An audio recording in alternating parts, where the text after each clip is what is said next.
Thanks for tuning in to the Mission Matters podcast, where we feature successful, mission-driven leaders committed to creating a positive change in the world.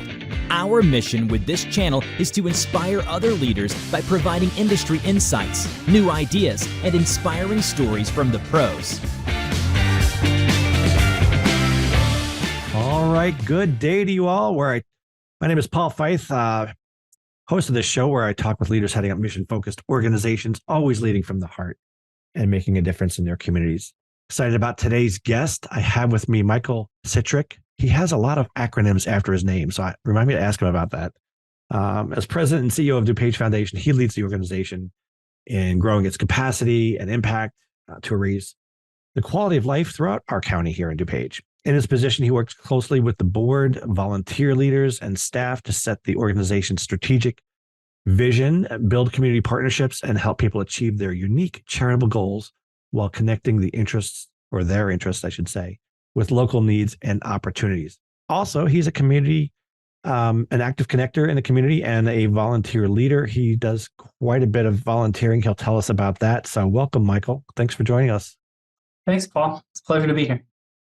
I would love for you to tell our listeners a little bit about yourself and maybe some of those acronyms after your name too. I know we got, I think CFRE is Certified Fundraising Executive, right? Oh, he's on it. That's great. Yeah. Awesome. JD, I think, is the one I'm not familiar with. Yep. JD is a law degree. But I'm happy to share a little bit about myself. Yeah. So my wife and I, we lived in DuPage County since 2003. We relocated here after college. We both wanted to be close to the Chicago area. Big fans of the arts and culture around here, and but love DuPage. It's a really great compromise. You get a lot of those great benefits from being downtown, but also the the benefit of a lot of green space and friendly neighbors and folks. So we've made this our home. We live in Lombard, and I really enjoy it. Lombard, I love that area. Let's talk about DuPage for a second. We were talking earlier. I didn't know that it is the second wealthiest county in Illinois. Yeah, there's a little bit of shuffling back and forth year to year, but I think right now, as it currently stands, DuPage is about the second wealthiest county here in Illinois. So we're very fortunate. There's a lot of need here, surprisingly, which people I think don't always see. We're very fortunate to have so many wonderful amenities and things to do here and see. So sometimes it's easy to forget about that, but there are pockets. One of the interesting things here, DuPage, we still have more than 1 in 4 households struggling to meet basic needs. So great resources, but also a lot of opportunity to do good. And that's really where the foundation comes in and what we're about. And happy to share a little bit about that, or you need me to say anything more about my background? Happy to do that too. Yeah. Well, I mean, the foundation has the county's name in it, right? DuPage Foundation. So tell us a little bit about the foundation. What does it do? Okay. So the DuPage Foundation is a community foundation. We're one of more than 750 across the United States. The first one was created back in Cleveland in 1914. And we are a 501c3 not-for-profit organization, a little different from probably some of the direct service organizations that folks are used to, but we are wholly focused on raising the quality of life throughout DuPage County. We were founded back in 1986. Brooks McCormick, who I believe was the last family member to serve as the head of International Harvester before that broke up, served on the executive committee of the Chicago Community Trust. And he really saw a need out here in DuPage County for our community to have its own community foundation. So he rounded up some friends, Mary Eleanor Wall, who was a longtime Elmhurst resident, I believe one of the founders of Senior Home Sharing. She was among the first women Democrats on the board. So stalwart Republican grabs a stalwart Democrat, bring together. And then they went and grabbed Jerry Bradshaw, who at the time was the head of Gary Wheaton Bank. And so those three kind of came together and recruited a steering committee. And we were off to the races. We started as an arm of the Chicago Community Trust, and then broke off in the early 90s. So all in, since our inception, we've been around for about 37 years. And we're really focused on helping people and organizations give efficiently and effectively to the causes they love, while working to address some of our community's greatest challenges and opportunities. I always, I know that can be kind of a mouthful, but the way that I describe it is that if folks think of us as the engine that drives charitable giving throughout DuPage County, that's really the crux of what we do. So the engine that drives charitable giving. I guess that is a very succinct way of putting it, I guess, right? Well, that's what we strive to be. And we've had a lot of growth over the years and success with our impact. Since our founding, we've grown to house about nearly 400 charitable funds under management here at the foundation. And those together total about $135 million.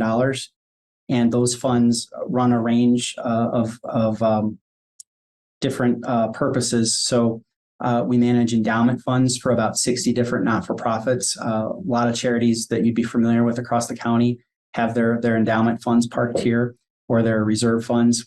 We manage about 150 donor-advised funds. It's a very popular term in philanthropy, fastest growing area of philanthropy. A lot of the big commercial houses like Fidelity, Schwab house those. They've made them popular. They started with community foundations here, so we've got those.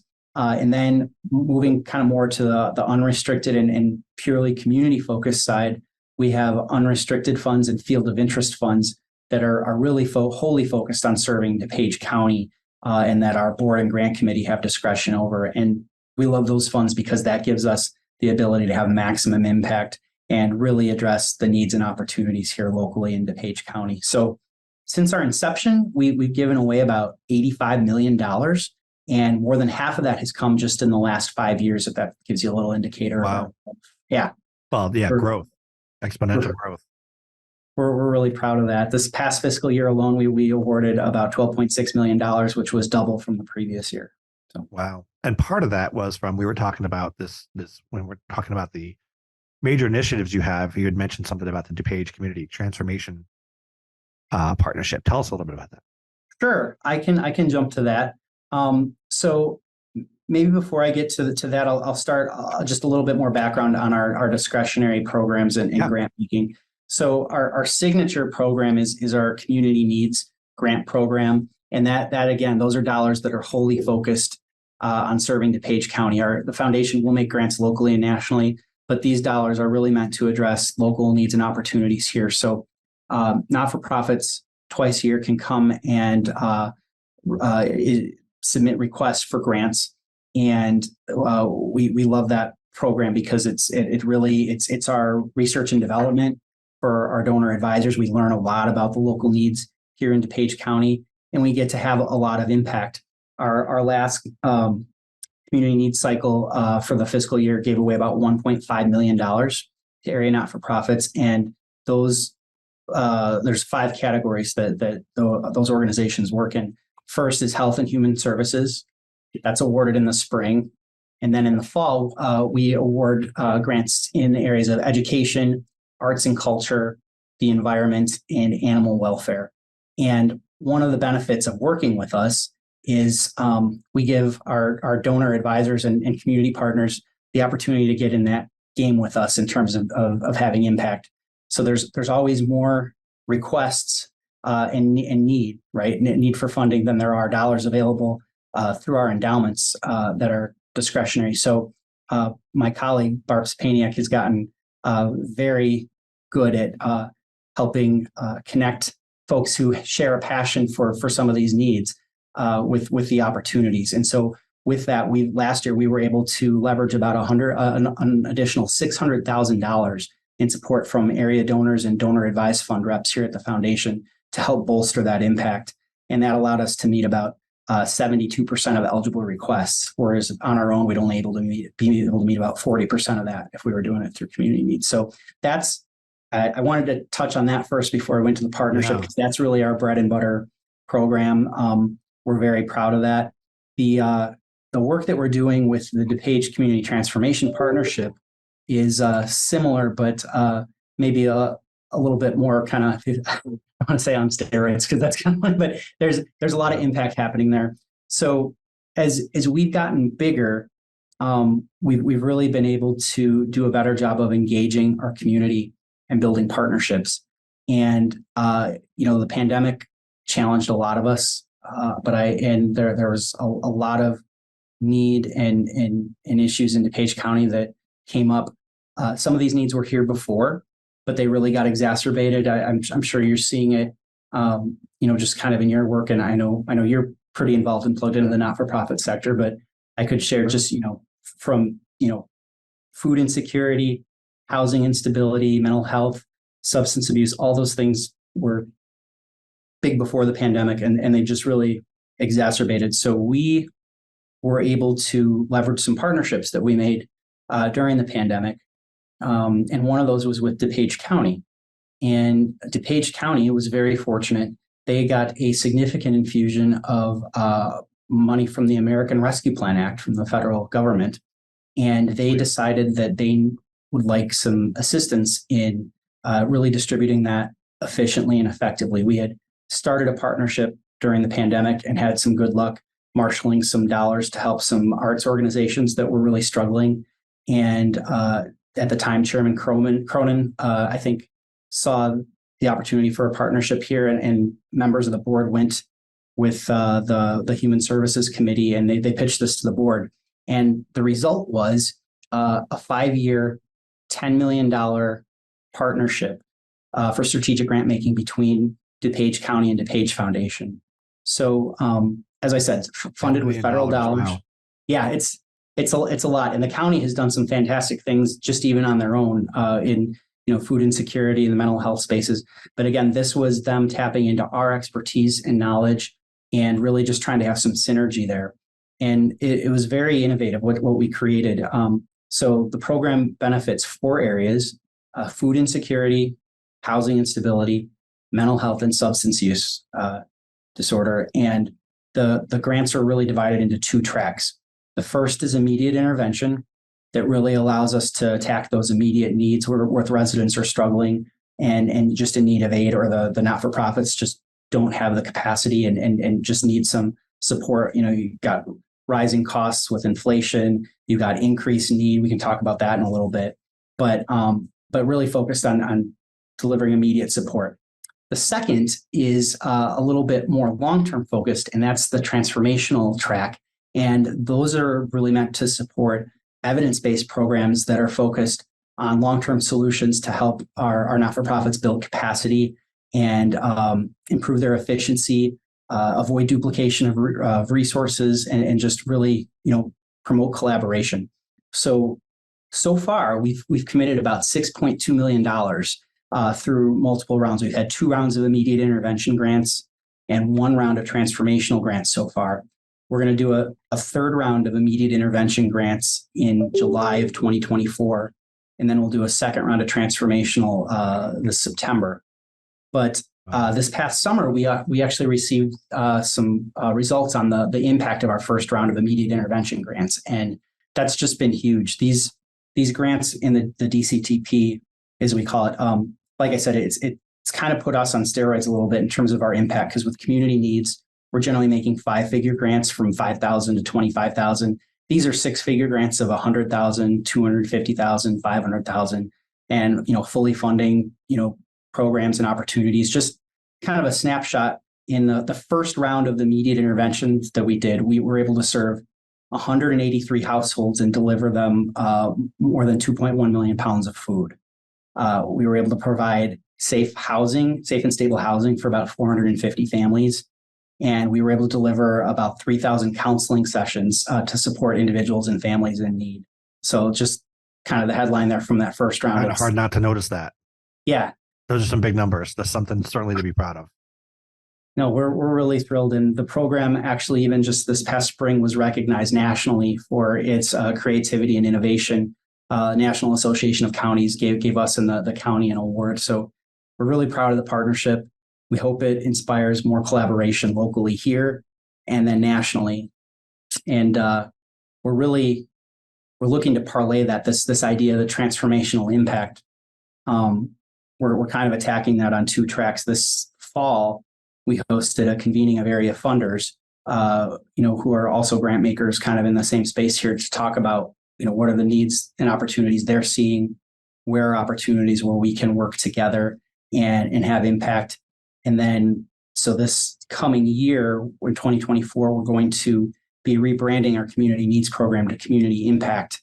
And we're actually going to be earmarking $100,000 of our annual budget to lead on an issue to kind of address some of these things. And we're going to be inviting other area funders to join us. So I'm really excited about that. It's transforming the community, and it's transforming how we make grants and attack this idea of, problem solving.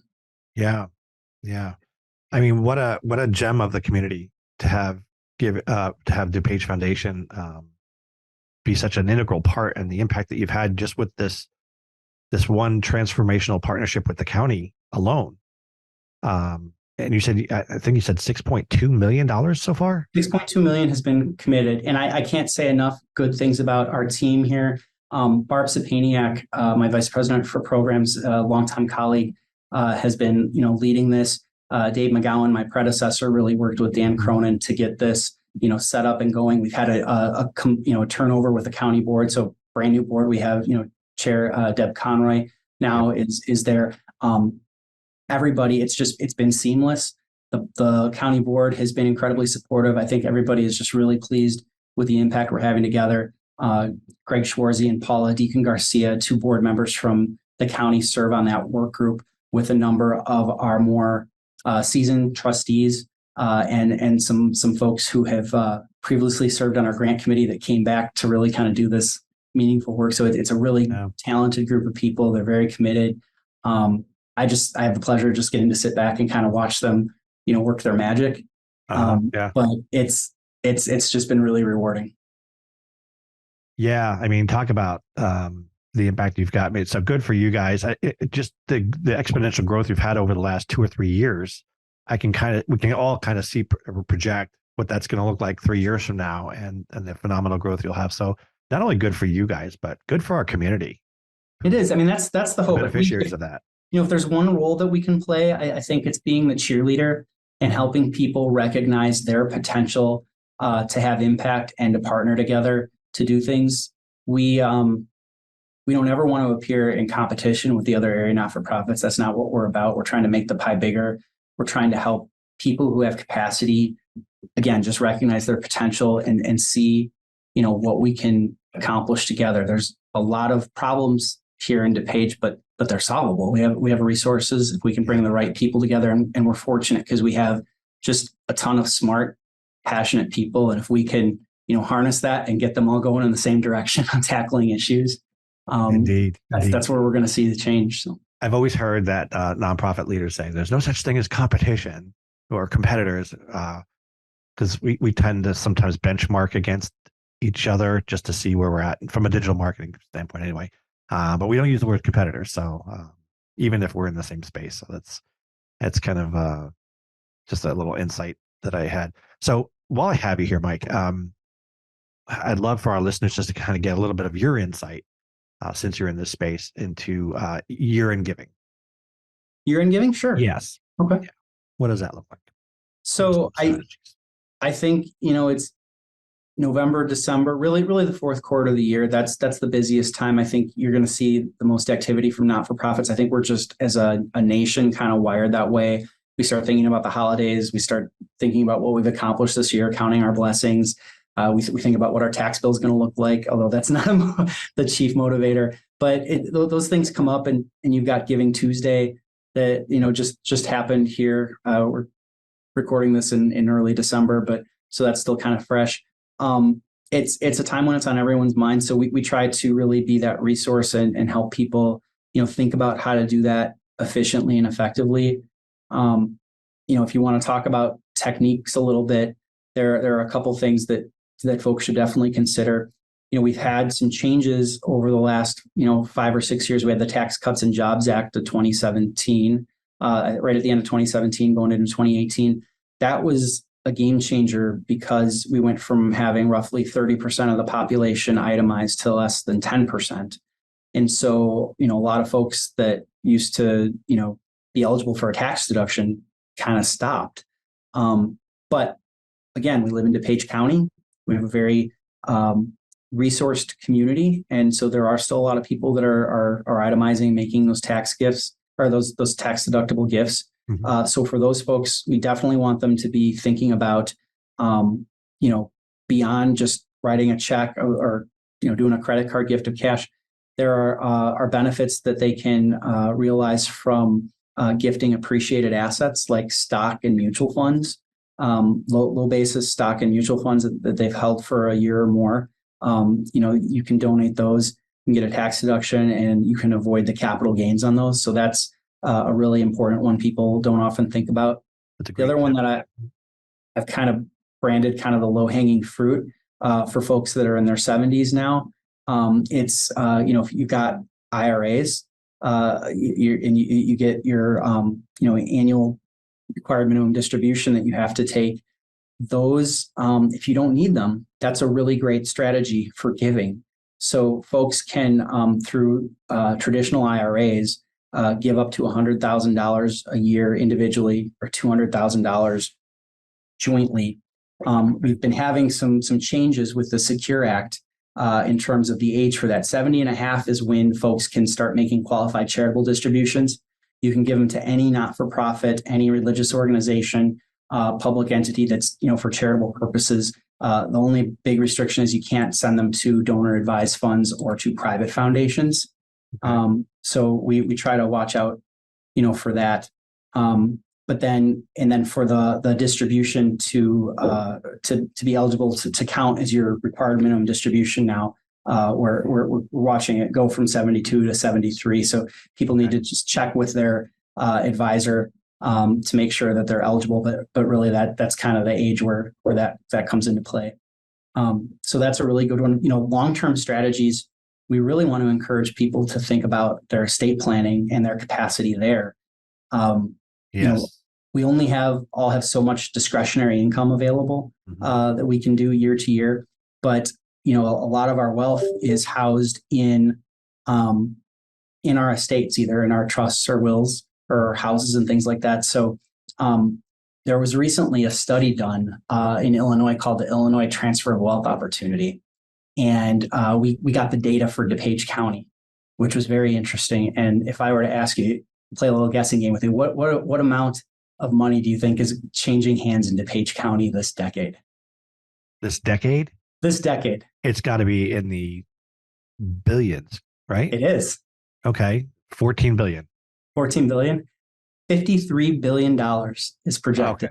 Okay. Just in DuPage County alone. Just in DuPage County, the transfer. Just in DuPage County. The baby boomers, right? Yeah. Is that what it is? Yeah. Okay. Yeah. So if our mission is try to help people realize that opportunity there. So if we just think about, if a portion of that was captured for community endowments, what impact could that have on our community here? If even just you think 5% were captured, over the years, that if that were captured, we could have over $151 million available each year through endowments just on the earned income. If we could capture 5% of that $53 billion. Wow. So we're fortunate to be in that place where we've got folks with capacity. And so again, just letting people know about that opportunity and, think about their favorite charities and the causes that are important to them, thinking about how they want to involve their kids, pass on their values and charitable legacy. Those are the types of conversations that we love to have. And yeah, of course. I mean, like you said, there's only so much discretionary income, and to do that kind of a bequest, and you have that wealth transfer to your next generation, but 5% of that, or some percentage of that, to go to something that you care about. Yeah, and we see all of it. I mean, we see folks. We have folks that live here that do not have any children, and they don't really know where they want their estates to go. I mean, if they don't allocate it or do that, it's either goes to heirs or to relatives, or it gets confiscated by the government. And so a lot of people like to be in the driver's seat and say, this is what I want to do with my dollars. But even folks who do have kids, we see them setting up funds, charitable funds here that their kids can administer and their grandchildren can administer, that either give their kids the discretion to pursue their passions, or really also say, hey, here are the things that were important to our family and to us as kind of the heads of the family here. We hope you'll continue to fund these things, but also here's some flexibility to pursue things that you enjoy. Well, I think that's a great tip for people. Yeah. and people also set up endowments for their favorite charities just to make sure that, the support that they've given during life continues on. So that's awesome. Those are all the kind of the fun conversations we get to have. Nice. Great conversations for sure. And we live in a very, I was going to say privileged, but maybe that's not the right word, but we live in a great community for sure, with lots of, like you said, smart people. Very fortunate. Yeah. And we're very fortunate. Yeah, for sure. Well, I think you've said it all. Any parting thoughts for our listeners that you might have? No, I would just, I guess, challenge everybody to think about, we're all so busy and we're doing so many things and, trying to take care of our family and friends and that, but, our community needs us too. And we all live and share this space. And I definitely feel, I think after 20 years now, I can call DuPage my home and be here. After 20 years, very vested in its success. And so, what can we do together to not only preserve the great quality of life that we have here, but what can we do to help, others that are struggling together? And so, whether it's volunteering, whether it's, giving of your resources or your time, there's, everybody's got to figure out what's the right answer for them. But, what can we do individually and collectively? Yeah. Time, treasures, and talents, right? And we're all in this together. Well, thanks, Mike. I really appreciate you coming on today and telling us about all the good things that DuPage Foundation's doing. Appreciate it. Oh, no, thanks for the opportunity, Paul, and for everything you do. This is a great segment. So. Awesome. All right. Well, everyone, until next time. Thanks for listening to the Mission Matters podcast. We'll see you again next time, and be sure to click subscribe to get future episodes.